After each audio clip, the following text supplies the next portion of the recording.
Harga saham saja untuk balik badan itu perlu waktu, apalagi fundamental ekonomi. Jadi di saat market lesu seperti ini Pak, yang bergerak itu memang sentimen pasar, bukan fundamental. Di saat market lesu, harga saham itu akan condong bergerak sideways, turun.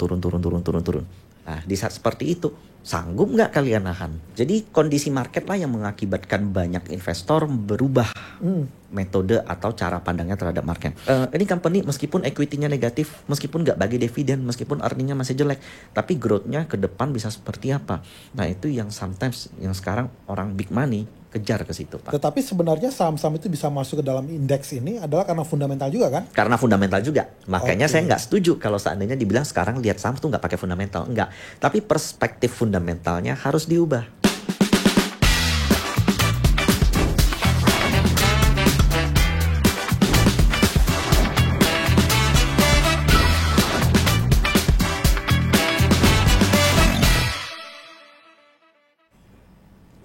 Kembali lagi, The Fit Post Show. Hari ini kita akan bahas terkait tentang tema, benarkah investasi saham sekarang tidak lagi melihat fundamental?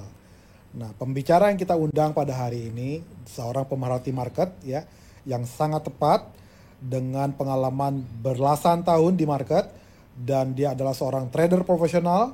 Dan kita akan membahas topik terkait hari ini, bagaimana kalau misal trading saham cuma modal feeling. Kenapa banyak orang nggak peduli lagi dengan fundamental ya? Lalu mengapa sekarang dari survei banyak investor retail sekarang lebih fokus pada sentimen pasar ya daripada laporan keuangan. Lalu sekarang banyak orang trading saham karena informasi katanya bakal naik. Nah, tanpa berlama-lama kita sambut Ko Michael Yo. Halo Pak Firman. Selamat datang Ko. Thank you. Iya. Oke, ini topik ini kayaknya pas banget. Karena saya pernah mendengar podcast Ko Andre ya, tentang bagaimana sekarang zaman berubah, termasuk perilaku investor juga berubah. Makanya topik hari ini kita mau angkat, benarkah investasi saham sekarang tidak lagi melihat fundamental, cuma mengandalkan modal feeling. Oke, kok apa betul sekarang fundamental sudah tidak perlu lagi? Kalau tadi berinvestasi hanya mengandalkan feeling itu tidak tepat lah Pak. Nah, tapi kalau kita lihat benarkah tidak melihat fundamental itu bisa iya bisa tidak. Nah, tapi saya sih strict Pak bahwa di bursa saham kita masih melihat fundamental. Cuman perspektif fundamentalnya tuh saat ini berubah Pak. Oke. Kalau dulu fundamental yang kita tahu apa sih Pak? Itu perusahaan yang setiap hari kita pakai sahamnya. Itu perusahaan yang tiap hari kita lihat ada di jalan. Atau perusahaan yang bagi dividen. Atau laporan keuangannya plus. Iya. Nah, sekarang perspektif fundamental sedikit berubah, Pak. Sekarang kebanyakan company yang dikejar itu adalah growth-nya. Growth-nya. Ya, jadi ini company meskipun equity-nya negatif, meskipun nggak bagi dividen, meskipun earning-nya masih jelek, tapi growth-nya ke depan bisa seperti apa. Nah, itu yang sometimes yang sekarang orang big money kejar ke situ Pak. Sehingga kita mungkin belakangan agak bingung. Contoh, kok ada perusahaan yang udah gede banget. Ini perusahaan negara juga. Selama 10 tahun kalau berinvestasi itu balik modal Pak, BLP. Padahal dia rutin bagi dividen. Ternyata growth-nya tuh udah di situ-situ aja. Company ini 5 tahun, 10 tahun pun memang mentoknya cuma di situ. Ini yang mengakibatkan nggak ada fresh money atau nggak ada trigger dari fund-fund asing itu untuk melakukan pembelian.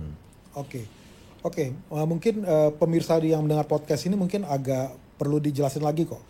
Maksud growth di sini seperti apa misalnya? Growth itu kemampuan perusahaan mencetak laba di masa depan.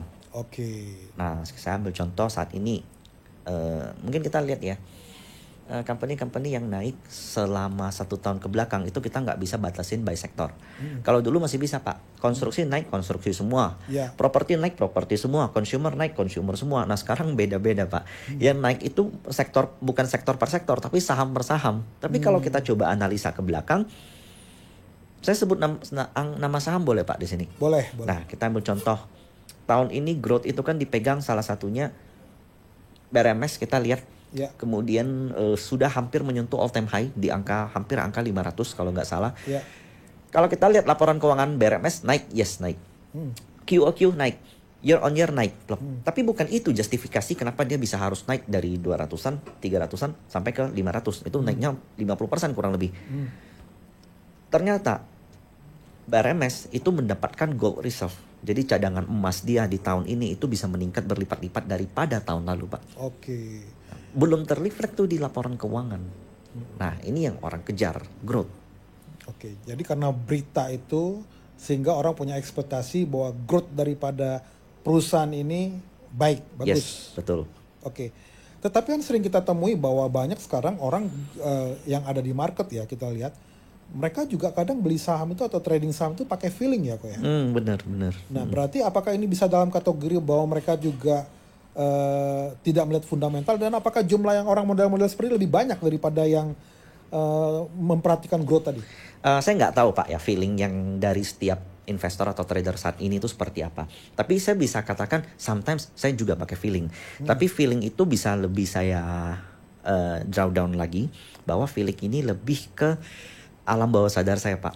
Nah, sometimes ketika saya melihat saham, mungkin karena saya udah lama di market, saya ngelihat company ini grow, kemudian ternyata presiden ngomong ini, kemudian Donald Trump ngomong ini, China juga kejadian seperti ini, mungkin company ini next my hidden gem gitu. Makanya saya masuk. Nah, sometimes itu bisa dikatakan seperti feeling.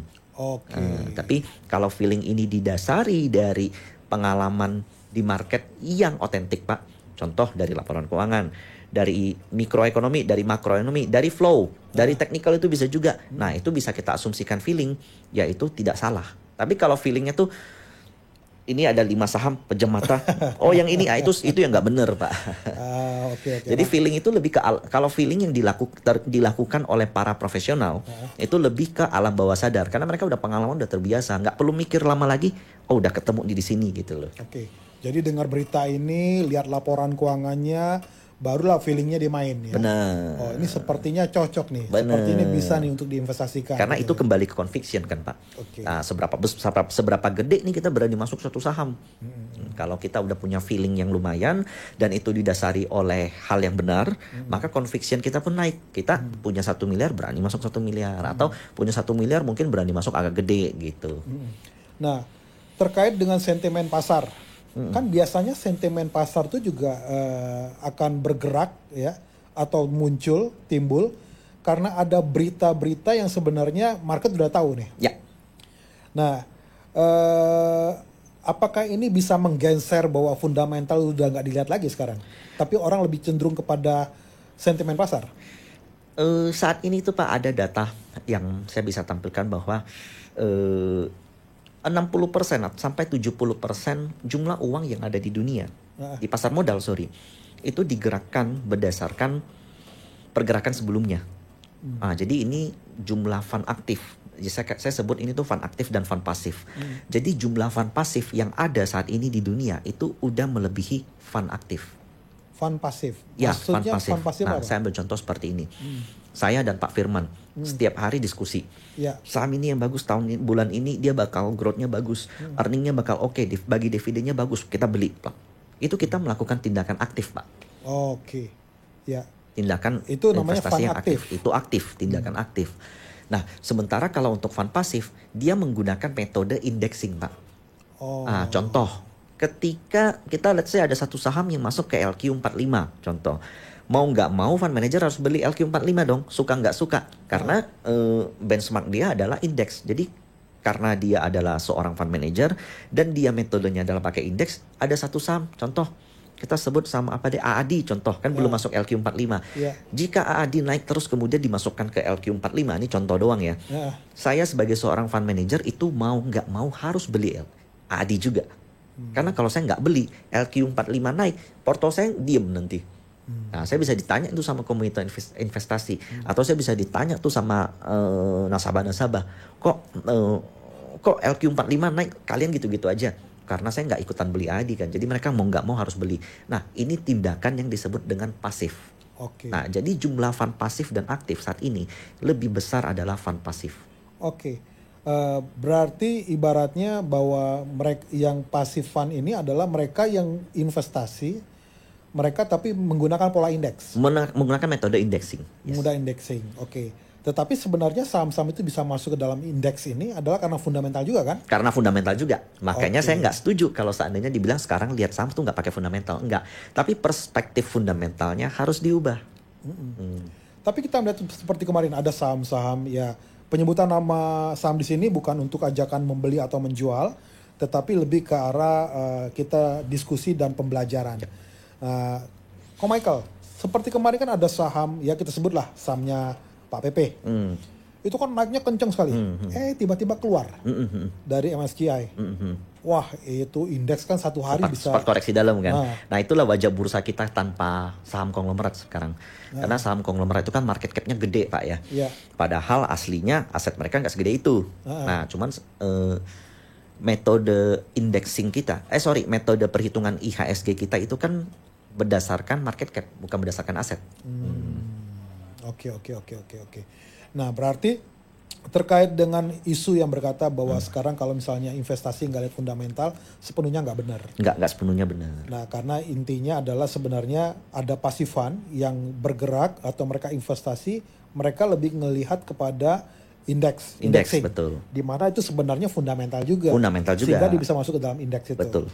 Oke, nah berarti sekarang pertanyaannya, apabila misalnya kita sebagai seorang pemula nih atau trader, mana yang saya harus ikutin, indeks atau sentimen? Nah, ini kembali lagi tergantung dari time frame sama profil resiko masing-masing. Karena kenyataannya yang sering banyak kasih cuan kan yang sentimen kok. Yang sentimen bener. Betul kan? Nah, karena saat ini market kita lesu, Pak. Harus diakuin, Pak. Saat ini fundamental ekonomi kita sedang tidak menarik.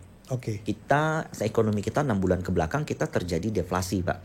Kemudian growth GDP kita itu di angka 5-4, jadi growth-nya tuh lesu. Nah, ini ngebuat indeks kita nggak kemana-mana, bahkan condong turun. Nah, sehingga fundamental kita memang lagi kurang baik selama 1-2 tahun ke belakang. Sambil contoh saham, ini bukan rekomendasi ya Pak ya. Kita cuma bahas doang. Telkom itu sudah kembali ke level 2020, Pak. Level COVID. Ambil contoh SMGR. Itu kembali ke level 2008, Pak. Supreme mortgage. Padahal semen Gresik sampai saat ini salesnya ada masalah nggak? Enggak. Profitnya masih ada nggak? Masih ada. Nah, jadi kembali lagi. Tadi pertanyaannya apa, Pak? Nah, berarti apakah orang lebih cenderung, salah nggak yang sentimen pasar? Mereka hanya bergerak dengan sentimen pasar tanpa melihat misalnya mereka mengikuti indexing. Jadi di saat market lesu seperti ini, Pak, yang bergerak itu memang sentimen pasar, bukan fundamental. Di saat market lesu, harga saham itu akan condong bergerak sideways, turun. Nah, di saat seperti itu, sanggup nggak kalian nahan? Sanggup nggak kalian membiarkan orang lain menjadi juara? Sanggup gak kalian membiarkan orang lain atau saham lain naik, tapi kalian tetap setia sama saham kalian? Kalau kalian sanggup, lanjutkan. Hebat kalian. Artinya kalian punya mental dan punya time frame yang berbeda dong dengan orang. Ini satu skill yang kalian perlu pegang memang. Nah, tapi kebanyakan orang kan tidak bisa. Makanya kebanyakan yang ngikutin, yang kita lihat adalah orang-orang ngikut sentimen saat ini. Nah, apa bisa karena fenomena, kita ambil contoh ya, Ko Michael. 1 tahun terakhir deh kita lihat harga SII, BBRI, lalu Telkom, BMRI, itu kan semuanya turun tuh. Koreksi. Apakah itu yang membuat sehingga orang nggak lihat lagi fundamental? Karena kalau kita lihat nama-nama saham-saham itu lah fundamentalnya bagus-bagus semua. Nah, tetapi akhirnya orang bergerak pada sentimen. Tadi yang Ko Michael sampaikan tadi. Misalnya, kita lihat misalnya ada saham yang kita sebutlah pernya ratusan tuh kok. Sementara kalau dulu kan orang berpikiran kalau per ratusan itu udah terlalu mahal. Nah, tetapi sekarang per ratusan juga orang naik juga gitu loh. Nah, sepertinya orang sekarang gak ada fundamental lagi nih, tapi udah melihat kepada arah sentimen pasar nih atau informasi yang berseliuran. Karena kalau kita lihat sekarang kan informasi itu kan begitu masif ya. Bahkan kita bisa sulit sekali membedakan ini benar atau tidak benar gitu loh. Dan sementara market atau investor kan kepingin juga mendapatkan yield ya atau keuntungan dari market. Kalau selama setahun misalnya itu nggak naik-naik dan rugi, itu kan bisa membuat dia keluar dan akhirnya membuat dia nggak bisa tahan juga tuh. Akhirnya dia berubah dari yang fundamental jadi ke sentimen pasar tuh kok. Nah, apakah perubahan ini yang membuat sehingga pola investor juga berubah, pola trader juga berubah? Ya, betul. Jadi kondisi market lah yang mengakibatkan banyak investor berubah metode atau cara pandangnya terhadap market. Nah, tadi saya setuju dengan obrolan Pak Firman bahwa Bank Mandiri, Bank BRI itu fundamentalnya baik. Saya setuju fundamentalnya baik. Tapi saat ini growth mereka itu sedang tertekan. Indonesia ekonominya saat ini sedang tertekan dan ini membuat tekanan selling pressure dari investor asing.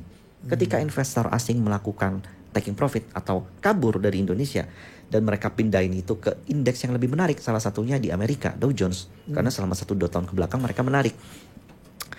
Kemudian diturunkanlah bobot kita. Nah, sehingga itu mengakibatkan pergerakan turun yang cukup membosankan selama 1-2 tahun ke belakang. Nah, pertanyaan saya seperti ini. Harga saham saja untuk balik badan itu perlu waktu, apalagi fundamental ekonomi. Nah, jadi dalam perbaikan dalam momen proses ini, menurut saya ini adalah momen-momen yang paling tepat bagi para investor dalam jangka waktu panjang untuk membeli saham-saham yang berfundamental baik tadi. Karena kita sudah terkoreksi kurang lebih 1-2 tahun. Nah, kalau ini kita lanjutkan sampai 3 tahun, kita tinggal nunggu nih bottomingnya di berapa. Bottomingnya itu saya lebih condong nggak ngelihat dari harga, Pak. Saya nggak tahu harga bottom di berapa. Saya nggak bisa pastikan titik ini bakal terendah habis itu naik, kita nggak tahu. Tapi indikator dari bottoming itu bakal mulai terlihat dari apa? Inflasi, GDP, kemudian growth dari company-company yang ada di IHSG, kemudian kita bisa lihat earningnya seperti apa. Yang terakhir, asing udah mulai masuk apa belum? Dari kelima itu yang tadi Ko Michael bilang, mana yang bobotnya paling besar bagi Ko Michael? Kalau bagi saya itu adalah foreign, karena dana foreign itu yang paling besar di Indonesia. Berapa besar kok? Setahu saya saat ini kisaran 55-60% foreign menguasai pasar modal Indonesia. Cuman jumlahnya terus berturun karena mereka udah mulai memindahkan dana mereka ke instrumen lain yang lebih menarik atau indeks lain yang lebih menarik. Oke. Nah, sekarang berarti dengan konsep yang ada sekarang atau misalnya informasi yang sangat-sangat masif ya kok ya, kita melihat bahwa nggak tepat kalau seandainya fundamental itu dipinggirkan. Ya, tidak tepat. Tetap harus melihat fundamental. Betul. Nah, masalah sentimen pasar itu menggerakkan saham, berarti ibaratnya itu sah-sah saja. Sah-sah saja. Tetapi tetap fundamental harus diutamakan juga. Yes. Oke. Nah, tetapi kalau saya bicara ya, saya perhatikan misalnya para trader-trader atau perilaku daripada investor saham lah yang di Indonesia. Sekarang mereka udah mulai beralih kepada rumor lah, isu lah, yang katanya ini naik, mereka beli, lalu tiba-tiba akhirnya mereka kepentok di atas. Apakah ini salah satu cara tanda kutip bandar untuk menggerakkan sahamnya, memanfaatkan perilaku yang saat ini di market yang berubah? Nggak lihat fundamental lagi, tapi kepada sentimen pasar. Kalau kita melihat dari metode indexing yang ada, maka sasaran funding daripada emiten-emiten itu adalah dana asing, bukan dana retail. Nah, karena dana retail kita coba, ini contoh berdasarkan data ya. Setahun lalu di tahun 2024 jumlah investor retail di BRI itu naik 85%. Naik 85%. Naik 85% kepemilikan. Nilainya itu kalau saya kalkulasi kasar kurang lebih di 20-an mendekati 30 triliun kalau nggak salah saya. Apa yang terjadi? BRI tetap turun, Pak. Iya. Nah, jadi pertanyaan logika ini tuh harus dibalik, Pak, bahwa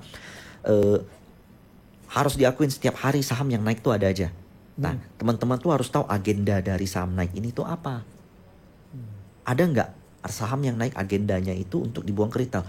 Nggak bisa kita tamping, ada, Pak. Nah, jadi teman-teman harus pastikan kalian tuh berada di kapal yang tepat. Nah, sehingga kalau seandainya saham ini pun turun, suatu saat kalian gagal, atau mungkin posisinya salah, tapi kalian bisa dengan tenang mengambil keputusan selanjutnya. Mau beli lagi di bawah, atau buang ketika dia balik modal, atau tahan dulu. Nah, di emiten yang tepat, itu kita lebih punya conviction untuk hold. Tapi kalau teman-teman udah tahu ini dari awal memang ininya pergerakannya nggak bener, naiknya nggak ada landasan, itu sebenarnya harus siap-siap. Harus siap-siap kabur. Oke. Ko Michael bisa ceritain nggak kepada pendengar podcast ini, pemirsa, Ko Michael dalam memilih saham itu urutannya atau strateginya seperti apa? Pertama lihatlah ownernya satu. Ya, ownernya ini baik nggak selama di market, sering makanin duit retail nggak? Nah, terus yang kedua agenda dari emitennya. Nah, agenda dari emiten. Dari emiten. Nah, contoh kenapa saya katakan BRMS ini saya bukan rekomendasi ya. BRMS ini sebenarnya punya fundamental yang cukup baik karena cadangan gold reserve mereka di tahun ini tuh meningkat pesat. Nah, terlepas dari pergerakannya yang volatil, nah mungkin karena itu ada campur tangan daripada partisipan market juga, antusiasme dari pelaku market membuat harganya volatil. Nah, sebenarnya dia memiliki fundamental yang tidak bisa kita kesampingkan. Nah, terus yang ketiga, perhatikanlah emiten ini punya goals apa ke depan. Nah, sehingga kita bisa tentukan margin of safety kita masuk seberapa besar. Kalau punya uang 100 juta, maksimal masuk berapa sih? Kemudian maksimal gue boleh rugi berapa sih? Tetap kembali ke itu nomor satu. Oke, kembali lagi ke yang tadi ya, Ya. poin yang tadi ya. Oke, mungkin waktu podcast ini dibuat tanggal berapa nih? 20 Februari. 20 Februari. Ya, BRMS lagi naik ya, Hari ini lumayan naik 10%, Pak. naik 10%. Nah, apakah ini naiknya gara-gara itu yang bulion, yang bank emas yang mau diterbitkan sama Pak Prabowo tanggal 26 Februari? Harusnya enggak, Pak. Bukan, Harusnya enggak. tapi memang karena fundamental yang tadi ditemukan cadangan emas itu. Betul. Oke, pemirsa, berarti tidak betul kalau misalnya sekarang kita investasi atau kita trading saham, kita tidak melihat fundamental, tapi sentimen pasar atau rumor. Oke, nah pertanyaannya kok, boleh nggak sih mereka nggak lihat fundamental, tapi lihat sentimen pasarnya, lihat rumornya aja, yang penting gua cuan? Ini kembali ke idealisme dari setiap investor masing-masing. Kalau saya pribadi, kalau Bapak nanya, saya nggak setuju, Pak. Karena tujuan kita berinvestasi di bursa itu bukan cuma cuan semata, tapi kita ingin dapat pengetahuan. Satu, kita ingin melek terhadap bisnis-bisnis atau kondisi ekonomi yang ada di Indonesia. Cuan itu bonus lah. Jadi kalau kita paham tentang strategi owner, kita paham bagaimana seorang konglomerat bisa semakin kaya dari bursa saham. Kita paham bagaimana fund manager menempatkan dananya, bagaimana fund manager menempatkan resiko dari investasinya. Kita paham bagaimana pemerintah mengeluarkan kebijakan ekonomi. Itu cuan tuh nyusul. Kalau kita fokus sama cuannya, kita bakal lupa sama hal-hal ini, Pak. Nah, itu kenapa saya nggak setuju. Oke, ya berarti Ko Michael cukup idealis juga ya, dan sangat idealis ya. Dan itu berbeda dengan kebanyakan saat ini, banyak orang hanya sekedar ikut-ikutan, ya, dengar rumor, lalu apa namanya tuh istilahnya greedy, FOMO, semuanya ketika market naik ikutan naik, ketika turun panik jual. Nah pertanyaannya mungkin selanjutnya, kok ada nggak contoh saham yang naik tinggi meskipun fundamentalnya biasa aja? Ini di Indonesia atau apa nih, Pak? Indonesia. Saya ambil contoh deh, Pak ya. Kalau BRMS kan memang earningnya naik karena gold naik. Java. Oke. Nah, Java secara pendapatan biasa saja. Harga pakan ternak mereka tidak turun juga. Harganya saat ini per hari ini kalau nggak salah menyentuh 2000 atau 1900-an. Bottomnya tuh di kisaran 1500, itu naik udah 30% lebih atau bahkan mungkin menyentuh 40%. Asing mengakumulasi saham Java begitu besar. Nah, bahwa ternyata ada rumor nih, Pak. Java itu dibeli sama salah satu Taipan di Indonesia, tapi yang dibelinya itu pusatnya, Pak, Java Singapura. Oh gitu. Nah, jadi ini salah satu contoh nih, fundamentalnya biasa aja tapi naiknya gila-gilaan. Nah, kalau kita lihat flow ke belakang, ya asing paling berperan terhadap saham ini. Jadi berarti asing sangat berperan ya, gue, terkait Asing dengan sangat berperan terhadap harga. pergerakan harga saham, betul. Oke, makanya tadi Ko Michael sampaikan, Ko Michael lebih lihat ke arah dari 5 tadi bobot itu yang paling besar adalah asing foreign. Oke, lalu berikutnya ada nggak saham yang fundamentalnya bagus, tapi harga sahamnya malah turun kok? Mungkin contoh, ya kita lihat BRI. BRI. Ya kita lihat Telkom saat ini menyentuh, BRI itu menyentuh titik low 2022. Telkom menyentuh titik low 2020. Fundamentalnya sebenarnya dibilang ada masalah, enggak juga, Pak. Bagi dividen BRI masih, bahkan interim kemarin di tahun 2024 salah satunya lumayan besar. Tapi sayangnya foreign itu melihatnya lain. Foreign melihatnya growth-nya susah, apalagi dengan data deflasi 5-6 bulan ke belakang. Foreign melihat eksekusi kebijakan-kebijakan dari pemerintah baru ini mungkin masih kurang tepat atau perlu waktu yang lebih panjang. Nah, sehingga foreign keluar, mereka pindahin dananya dulu tuh ke Dow Jones, ke Nasdaq. Jadi memang bursa yang paling atraktif 2-3 tahun ke belakang itu adalah bursa Amerika. Oke. Nah, dari 2 case tadi yang kita bahas, kok ada saham yang yang fundamentalnya biasa, harga sahamnya naik. Ada yang fundamentalnya bagus, tapi harga sahamnya turun. Ini kan jadi membuat trader atau investor kebingungan juga tuh kok. Mana nih yang saya pilih gitu loh. Ya itu perspektif fundamentalnya tuh harus diubah Pak. Karena kalau seandainya kita ngikutin zaman-zaman dulu Pak ya, mungkin ada yang namanya value investing. Value investing itu nggak peduli sama yang namanya kondisi global.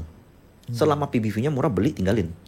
Nah, realitanya ketika PBV murah, company bagus, ekonomi sedang bagus. Company bagus, ekonomi sedang bagus, market juga sedang oke, tapi PBV dia murah, ada something yang nggak beres ternyata di dalam yang kita nggak tahu. Nah, jadi yang perlu kita lihat tuh adalah saat ini ya, fundamental yang perlu kita lihat itu fundamental dari company, ke depannya company ini mau ngapain. Kedepannya valuasi company ini bisa naik atau enggak. Kedepannya company ini bisa dapat funding atau enggak. Kedepannya aset company itu bisa gimana. Lebih banyak ke valuation game Pak. Karena valuasi itu hal yang mutlak. Tapi ngitung valuasi di company-company yang udah ada saat ini itu kan sulit Pak.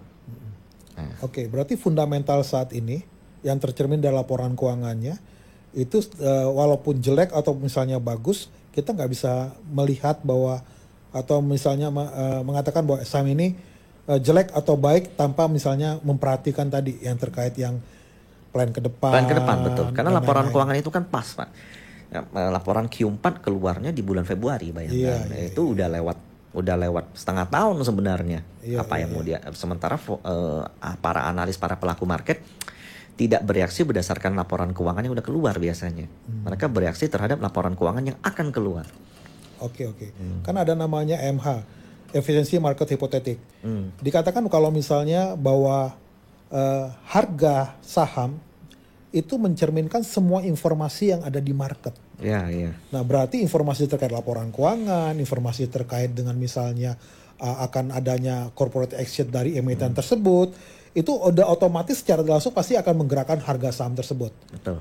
Nah, apakah itu bisa kita samakan dengan bahwa sebenarnya fundamental nggak perlu dilihat, tapi cukup memperhatikan terkait sentimen pasar yang membuat harga ini naik atau gimana Pak? Kan market discount everything sebenarnya itu kalau bahasa saya tuh market discount everything itu artinya pergerakan suatu harga emiten itu pasti tuh udah mempertimbangkan banyak hal. Kalau contoh Japfa naik itu pasti ada sesuatunya. Kita nggak tahu tuh waktu itu. Tahu-tahu tiba-tiba di announce bahwa Japfa Singapura tuh mau dibeli salah satu Taipan di Indonesia. Kita contoh kayak ini saya ambil contoh lagi tapi bukan rekomendasi Pak ya. Dewa saat ini tuh menyentuh angka 150 tadi. Mendekati all time high-nya. Bahwa ternyata ada konversi hutang yang besar sekali dan bakal dikonvert ke equity. Dan pemegang hutangnya adalah salah satu Taipan di Indonesia. Nah tadi pertanyaannya apa Pak? Apakah dengan harga yang naik ya terkait dengan sentimen pasar sehingga orang nggak perlu lihat fundamental lagi? Saya nggak setuju. Pertanyaannya kalau seandainya harga saham naik, contoh Bitcoin naik nih Pak 100.000. Bapak berani nggak simpan semua uang Bapak di Bitcoin? Nggak berani. Convictionnya nggak ada, reasonnya nggak ada. Karena dalam berinvestasi sometimes orang hanya melihat angka. Wah ini bisa naik 50%. Gue punya uang 1M gue masukin jadi 1,5 M.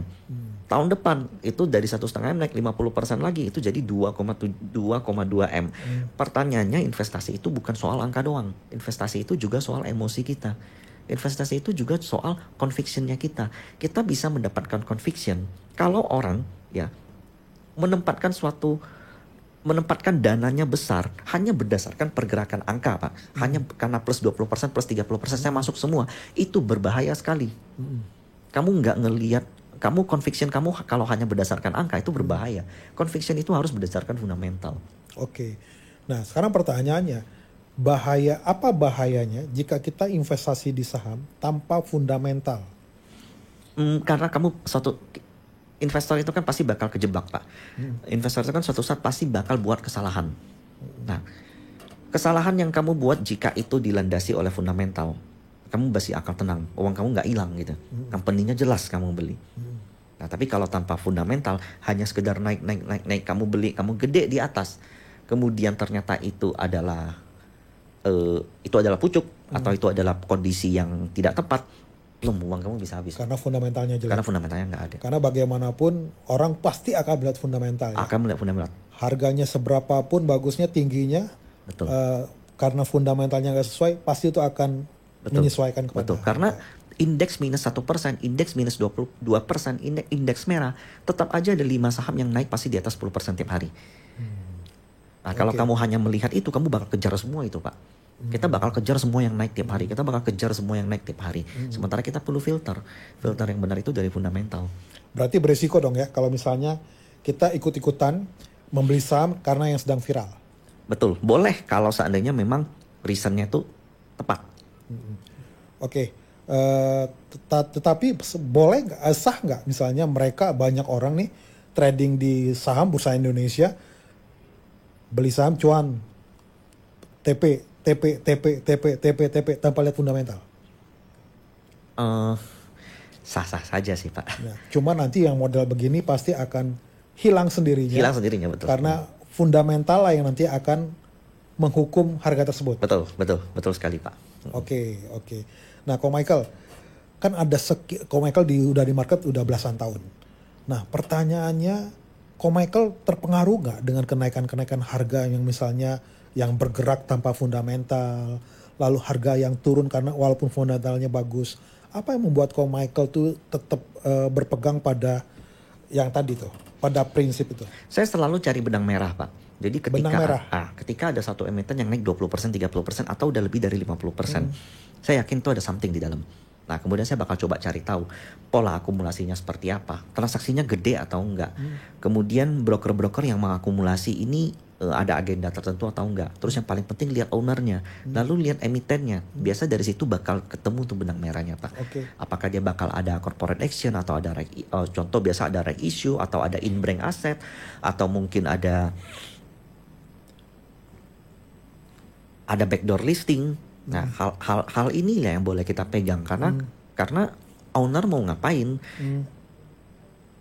Kasarnya kalau kita ikutan dan average kita tuh nggak jauh dengan owner, ya itu kita melihat fundamental artinya. Oke, karena mereka mengolah bisnis itu juga pasti dengan untuk memiliki fundamental yang bagus. Betul, jangan cuma naik kamu beli, tapi naik kamu lihat dulu modal owner berapa, kira-kira owner mau ngapain sama di saham. Nah, dari situ kan conviction kita beda-beda tuh, Pak. Mungkin ternyata bener nih owner udah gini nih, company-nya nggak ramah press release, cocok nih. Nah, itu conviction kita pun meningkat, kita bisa entry dengan lebih gede lagi gitu. Yang berikutnya Ko Michael, itu kan berarti kan ada orang yang mengikuti tren, ada yang fundamental gitu kan. Nah, bagaimana menyimbangkan kedua ini? Artinya saya transaksi atau trading dengan mengikuti tren, satu lagi adalah saya trading dan mengikuti fundamental. Kita ambil contoh, nggak usah jauh-jauh deh. Misalnya BBRI, Telkom, atau Astra. Fundamentalnya bagus, tapi trennya turun terus. Nah, tetapi ada yang fundamentalnya nggak bagus, tapi trennya naik. Nah, bagaimana menyimbangkan ini sebagai seorang trader profesional? Kalau saya pribadi, Pak, ya tahun lalu saya nggak ada trading BRI sama sekali. Nggak ada? Nggak ada. Bukannya, saya nggak bilang fundamental BRI jelek, Pak, ya. Tapi fundamental BRI itu sedang tidak atraktif. Nah, karena growth nggak ke sana. Nah, sementara saya lihat saham-saham lain, Pak, tapi saya nggak sebut lah di sini, Pak, ya. Fundamentalnya mungkin laporan keuangannya biasa-biasa aja, bahkan ada yang equity-nya negatif, tapi bagi saya fundamentalnya menarik. Nah, saya ambil contoh boleh deh Dewa, tapi ini bukan rekomendasi, karena saya tahu Dewa itu punya jumlah bonds yang bahkan lebih besar daripada market cap Dewa itu sendiri. Ketika bonds ini dikonversikan ke equity, maka otomatis market cap Dewa bakal naik dong. Nah, bagi saya inilah fundamental, Pak. Bagi saya inilah fundamental. Perspektif fundamental saya berubah. Lalu apakah saya nggak akan beli BRI? Saya bakal beli BRI, Pak. Seandainya inflasi kita mulai muncul. Karena BRI ini kan proxy. Ya, kita bisa katakan 90% dari pangsa pasar BRI itu middle to low. Tidak seperti BCA yang middle to high. Nah, middle to low, data-data yang perlu kita lihat apa? Inflasi, gaji buruh, kemudian Konsumsi itu nomor satu, Pak. Nah, konsumsi kita, inflasi kita semua nggak ada, Pak. Makanya turun. Nah, BRI company yang baik, Pak. Tapi ekonomi kita lagi nggak mendukung untuk growth daripada BRI. Saya bakal beli BRI, Pak, someday. Pasti kalau seandainya memang growth-nya udah mulai muncul. Nah, jadi memang perspektif fundamental tuh yang kita ubah. Berarti dengan kata lain, walaupun secara laporan keuangan itu baik, tetapi mengukur fundamental tuh bukan hanya dari laporan keuangan. Betul. Tapi misalnya tadi faktor yang lain, kita melihat misalnya konsumsi turun, inflasi yang turun, lalu kita bisa melihat juga dengan misalnya mungkin ada judol, apapun itu. Nah, itu yang membuat akhirnya orang melihat bahwa fundamental itu bukan hanya sekedar laporan keuangan, tetapi juga bisa mencari informasi-informasi yang lain, sehingga saya bisa menyimpulkan fundamentalnya secara komprehensif itu seperti ini. Ya. Oke. Nah, Ko Michael, sekarang pertanyaannya, untuk seorang pemula nih, ya. Nah, ini podcast kita ini ditonton di daerah-daerah juga. Nah, pertanyaannya atau saran daripada Ko Michael, sebagai seorang pemula yang mereka itu terdistraksi dengan banyak sekali informasi di TikTok lah, di Twitter lah, ikut komunitas inilah, komunitas itulah, di mana mungkin mereka berpikir yang penting cepat kaya lah karena ingin serba instan. Dan apakah memang jangan terpengaruh, tetap fundamental paling penting atau gimana kok? Kalau untuk pemula, saya sendiri nggak pernah menyarankan untuk lihat dalam jangka waktu short term. Jangan lihat sentimen. Jangan lihat pergerakan harga saham hari ini, besok, dan minggu depan. Kalau bisa kalian lihat company itu dalam jangka waktu panjang. Jadi harga saham, Pak, itu jarang sekali terjadi V-shapes. V-shapes itu turun, kemudian naik.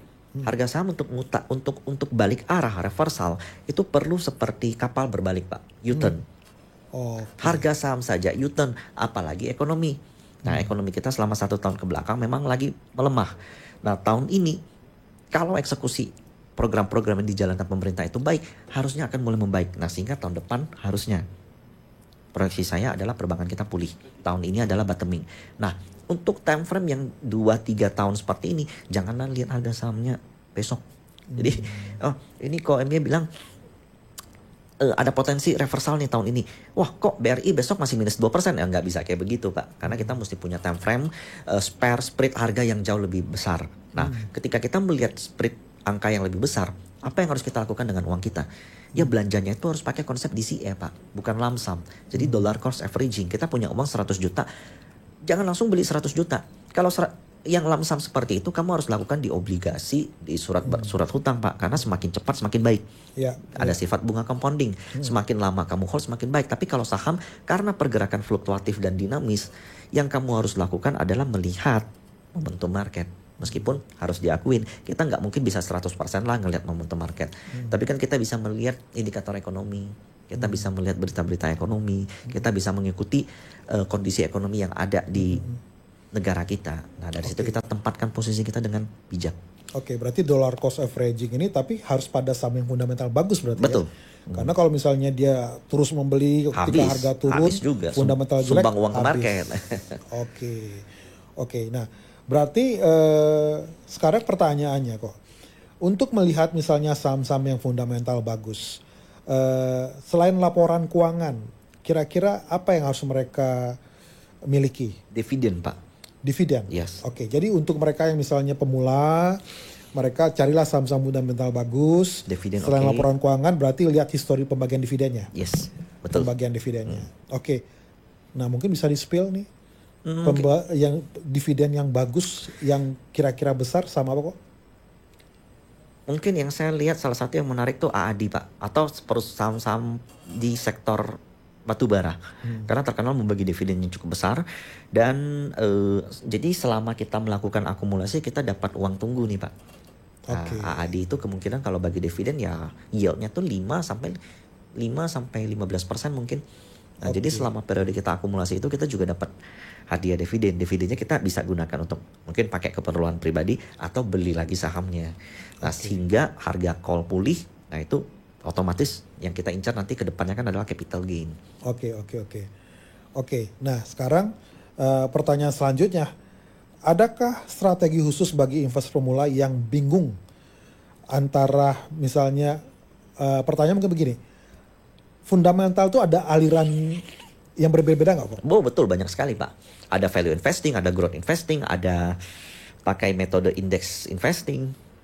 Banyak sekali, Pak. Ada juga dividend investing. Oke. Nah, dari keempat itu beda-beda, yang membedakan apa kok? Pertama, saya bukan ahli fundamental, Pak. Tapi salah satu yang paling old school itu adalah value investing, yang which is saat ini sekarang semakin ditinggalkan. Nah, yang paling itu mulai ditinggalkan. Yang paling baru itu adalah metodologi index investing. Nah, itu kenapa ramai? Karena uang paling gedenya saat ini jumlah partisipannya makin ramai. makin besar, sehingga mereka mempengaruhi harga itu sendiri, Pak. Nah, apa yang membuat value investing mulai ditinggalkan? Jadi value investing itu semakin ditinggalkan, Pak, karena saat ini uang yang bergerak di market itu likuiditasnya terbatas, Pak. Oke. Nah, jadi di mana ada gula, di mana ada potensi growth-nya gede, di mana ada potensi performance alpha yang tinggi, semua uang ngejar ke situ. Nah, sehingga company-company yang value investing, yang maaf kata dividennya mungkin oke, kemudian pendapatannya baik-baik aja, PBV-nya murah, PI-nya murah, ya dia nggak mendapatkan funding, Pak. Karena harus diakuin harga saham bisa naik itu kalau dia mendapatkan funding, Pak. Kalau dia dilirik sama pelaku market, kalau dia dilirik sama investor-investor di market. Nah, sayang dan selama ini jumlah investor market semakin besar itu melakukan metode pasif, Pak. Bukan metode aktif. Di mana passive fund ini sekarang lebih ke arah indexing. Betul. Oke. Nah, sekarang pemirsa, bahwa ke depan bagi pemirsa yang ada di berbagai kota, saudara bisa mengikuti atau langsung dibimbing oleh Ko Michael Yo untuk bagaimana berinvestasi saham secara baik dan benar dengan melihat fundamental. Bahkan di dalam grup tersebut nanti akan dibimbing, dibina, dan bisa bertanya secara bebas, akan di-coaching langsung sama Ko Michael. Mungkin bisa di-spill kok, syarat untuk bergabung itu apa kok? Di grup kita mungkin hanya cukup buka rekening di investasiku. Dengan modal hanya 10 juta itu sudah bisa, Pak. Tanpa biaya bulanan, tanpa biaya daftar masuk juga. Oke, jadi cukup dengan membuka RDN di investasiku dan store di RDN-nya 10 juta. Caranya bagaimana?